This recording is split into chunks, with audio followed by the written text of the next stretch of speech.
প্রতিদিনের খাদ্য তালিকায় প্রোটিনের গুরুত্ব কী? প্রোটিন কিন্তু খাদ্য উপাদানের একটি অত্যাবশ্যকীয় উপাদান এবং আমরা যদি চিন্তা করি সবগুলো ম্যাক্রোনিউট্রিয়েন্টের মধ্যে প্রোটিন হচ্ছে অনেক বেশি গুরুত্বপূর্ণ। কোন বয়সটাতে যদি আমরা চিন্তা করি যে প্রোটিন গুরুত্বপূর্ণ বেশি, তাহলে অবশ্যই সেটা শিশুকাল। কারণ প্রোটিনের প্রধান কাজ যদি আমরা দেখি সেটা হচ্ছে শরীরের গঠন এবং ক্ষয়বৃদ্ধি প্রতিহত করতে কিন্তু সাহায্য করে।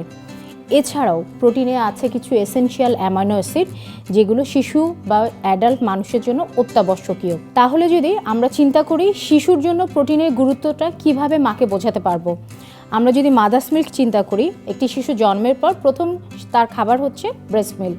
সো ব্রেস্ট মিল্কে সে কিন্তু তার প্রয়োজনীয় সকল উপাদান, খাদ্য উপাদান কিন্তু পেয়ে যাচ্ছে। এবং আমরা যদি ইনিশিয়ালি দেখি যে সেই খাবারে অর্থাৎ ব্রেস্ট মিল্কে সবচেয়ে বেশি আছে প্রোটিন।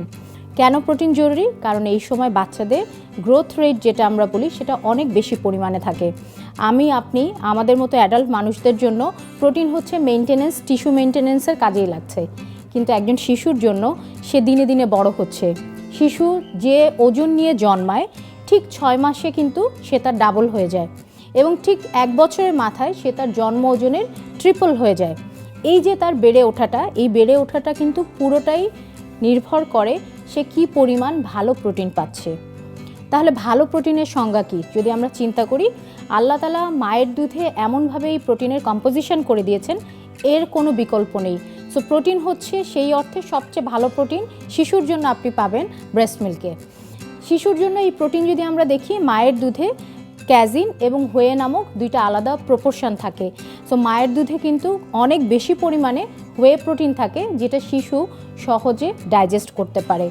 ছোট্ট শিশু যে কিনা মাত্র গতকাল জন্মালো, তার কিন্তু সমস্ত পরিপাকতন্ত্র এবং অ্যাবজর্পশন করার যে তন্ত্র, যে পরিপাকতন্ত্রের যে নালীগুলো, এগুলো কিন্তু ইম্যাচিউর থাকে।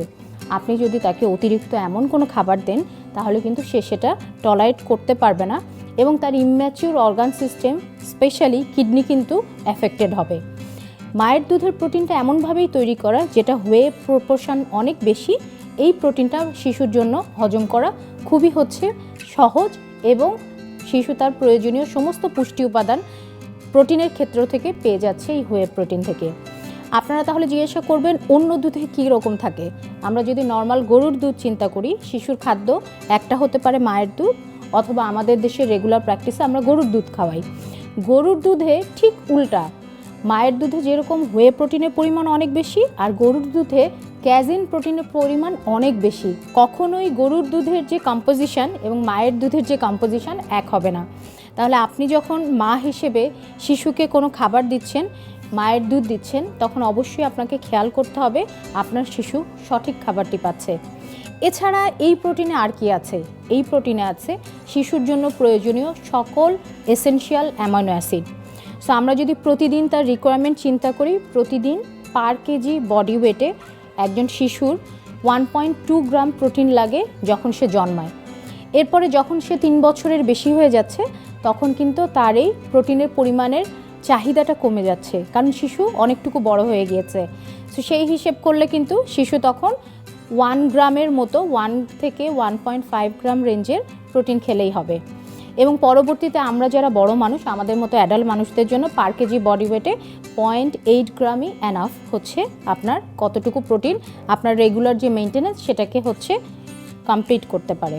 এবং আপনার মতো আমরা যারা অ্যাডাল্ট, আমাদের জন্য কিন্তু 0.8 গ্রাম প্রোটিনই পার কেজি বডি ওয়েটের জন্য পারফেক্ট।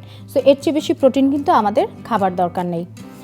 শিশু যখন এই প্রোটিন বা এই মাদার্স মিল্ক যখন গ্রহণ করে, তখন কিন্তু তার শরীরের যে ইম্যাচিউর অর্গান সিস্টেমে কোনো ইম্প্যাক্ট ফেলছে না। একই সাথে ভবিষ্যতের জন্য যে লং টার্ম হেলথ যেটাকে আমরা বলি, ডায়াবেটিস বা হচ্ছে হাইপার টেনশন, এই ধরনের কারণও কিন্তু তৈরি করে যদি কিনা শিশুকালে আমরা বাচ্চাকে বেশি পরিমাণ প্রোটিন খাওয়াই। সো একজন মা হিসেবে আমাকে অবশ্যই খেয়াল করতে হবে আমি শিশুকে যে খাবার দিচ্ছি সেই খাবারে প্রোটিনের পরিমাণটা যেন প্রপোর্শনেটলি ঠিকই থাকে। সে যেন 1 থেকে 1.5 গ্রাম পার কেজি বডি ওয়েট প্রোটিন কখনোই গ্রহণ না করে।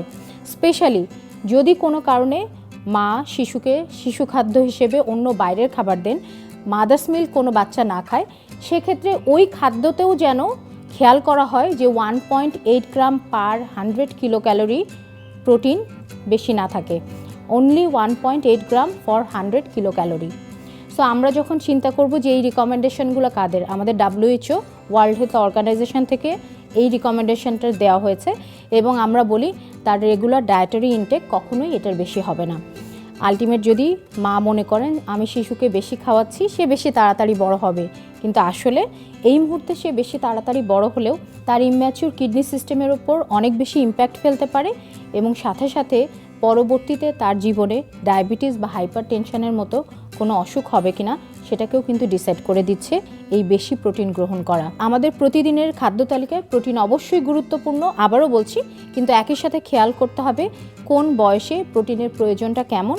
শিশু বয়সে প্রোটিনের প্রয়োজনীয়তাটা যেভাবে বেশি, কারণ তার গ্রোথ রেটটা যতটা বেশি সেটা আমরা যেন অবশ্যই খেয়াল করি, কিন্তু গ্রোথ রেট আরও বাড়ানোর জন্য আমরা যেন কখনোই শিশুকে অতিরিক্ত প্রোটিন না দিই এবং অবশ্যই যেন খেয়াল করি সে এসেনশিয়াল অ্যামাইনো অ্যাসিডগুলো পাচ্ছে এবং তার যে রেগুলার মেনটেনেন্স এবং গ্রোথ সেটাকে সে এনশিওর করছে।